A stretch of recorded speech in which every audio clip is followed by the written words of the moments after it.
परिचय। दिन में धूप खिली देखकर मन खुश हो जाता है। अगर बहुत गर्मी हो तो बादल आने और बारिश होने से अच्छा लगता है। वर्ष की किसी अवधि में जलवायु कैसी रहती है, उसी पर हमारी फसलें निर्भर हैं। मौसम इतना महत्वपूर्ण है कि उसका अनुमान रोजाना टेलीविजन, रेडियो और समाचार पत्रों में बताया जाता है। आइए मौसम और जलवायु के बारे में और जानें। उद्देश्य। इस पाठ के अंत में आप निम्न करने में सक्षम हो जाएंगे: मौसम और जलवायु के बारे में बताना, मौसम की रिपोर्ट समझना। मौसम।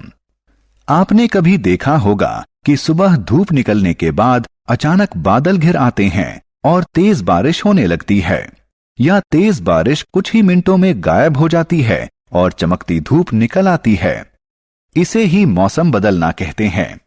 तापमान, आर्द्रता, वर्षा, पवन और अन्य कारकों को मौसम के तत्व कहते हैं। किसी जगह का मौसम इन्हीं कारकों पर निर्भर है। मौसम का संबंध हमारी पृथ्वी के वायुमंडल में होने वाले विभिन्न परिवर्तनों से है। मौसम बदलने का कारण।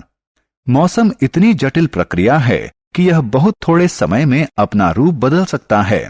आप जानते हैं कि मौसम बदलने का कारण क्या है? मौसम में सभी बदलाव सूरज लाता है। पृथ्वी की सतह द्वारा ऊर्जा सोखना और परावर्तित करना। महासागर और वायुमंडल किसी जगह का मौसम तय करने में महत्वपूर्ण भूमिका निभाते हैं। इसके अलावा पृथ्वी की कक्षा का विचलन, महाद्वीपीय बहाव और ग्रीन हाउस प्रभाव से भी मौसम में बदलाव होते हैं। मौसम की रिपोर्ट। राशेल अखबार में मौसम की रिपोर्ट पढ़ रहा है।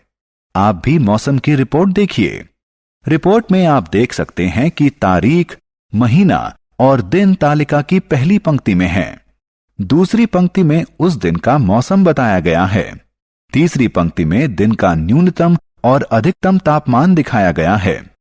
अधिकतम और न्यूनतम तापमान विशेष थर्मोमीटरों से रिकॉर्ड किया जाता है, जिन्हें अधिकतम और न्यूनतम थर्मामीटर कहते हैं।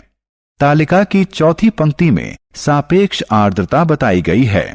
आर्द्रता हाइग्रोमीटर से नापी जाती है। मौसम की रिपोर्ट में कभी कभी वर्षा की मात्रा भी दी जाती है। वर्षा की मात्रा मापन का यंत्र वर्षा मापी यानी रेन गॉज कहलाता है। जलवायु। आइए अब जानते हैं कि जलवायु और मौसम में क्या अंतर है। लंबे समय में, मान लीजिए 25 वर्ष में, मौसम का औसत रूप उस जगह की जलवायु कहलाता है। अगर किसी जगह का तापमान अधिकतर समय ऊंचा रहता है तो उसकी जलवायु गर्म कहलाती है। अगर ऊंचे तापमान के साथ बारिश भी बहुत अधिक होती है, हम कहते हैं कि उस जगह की जलवायु गर्म और नम है। जलवायु की स्थितियां रिकॉर्ड करने के लिए किसी एक जगह के लिए एक महीने के औसत तापमान की गणना 2 चरणों में की जाती है। पहले उस महीने में दर्ज औसत तापमान की गणना की जाती है। उसके बाद कई वर्षों के उन औसत तापमानों का औसत निकाला जाता है। सारांश। आइए हमने जो कुछ सीखा है उसे संक्षेप में दोहराएं। तापमान, आर्द्रता, वर्षा, पवन की गति आदि की दृष्टि से वायुमंडल की दिन प्रतिदिन की स्थिति को उस जगह का मौसम कहते हैं। लंबे समय, उदाहरण के लिए 25 वर्ष में किसी जगह का मौसम का औसत स्वरूप जलवायु कहलाता है।